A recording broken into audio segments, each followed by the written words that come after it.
Chapter 7. Somewhere, a baby was wailing. My body moved sluggishly, almost after the thought, and my vision was clouded by the darkness.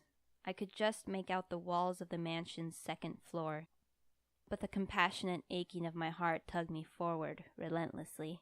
I couldn't take it anymore. Someone had to do something. Someone had to help. "I'm coming, baby." The walls wobbled. The outline of a door pressed through the black. "It's okay. I'm coming." The baby's crying rose to a pleading pitch. It couldn't have been more than a newborn.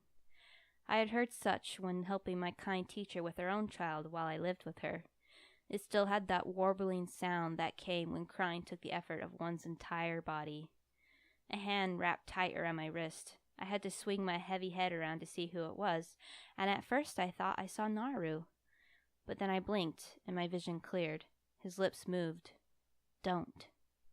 Gene. His eyes were younger, less sharp, and the lines of his face were less pronounced since he didn't frown nearly as much as his brother. I shook my head. "I can't let this go on. Please, I can't stand it. My heart is breaking."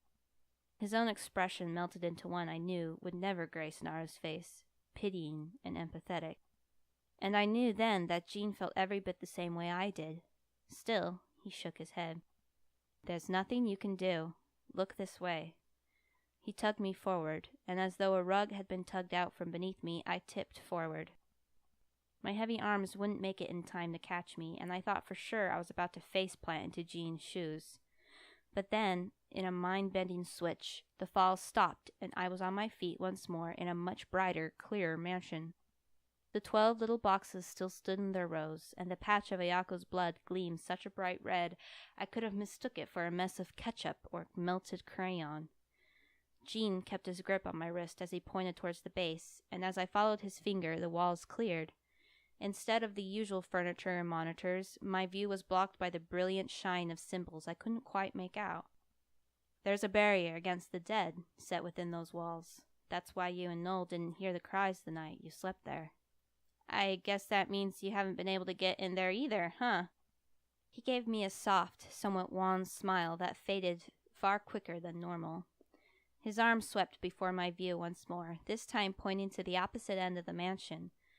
Once more the walls faded before my seeking eyes till they stopped at a utilities closet larger than any I had seen. It housed an extra-large water heater, a fuse box, what could have been an electric heater, and a sink.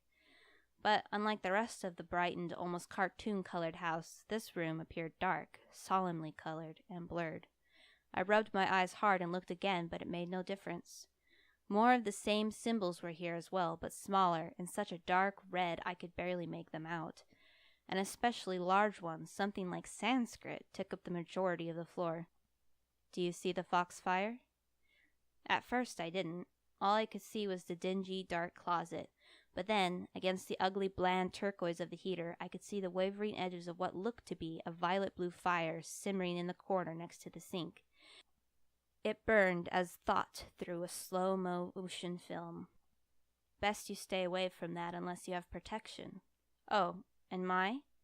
I turned to his gaze.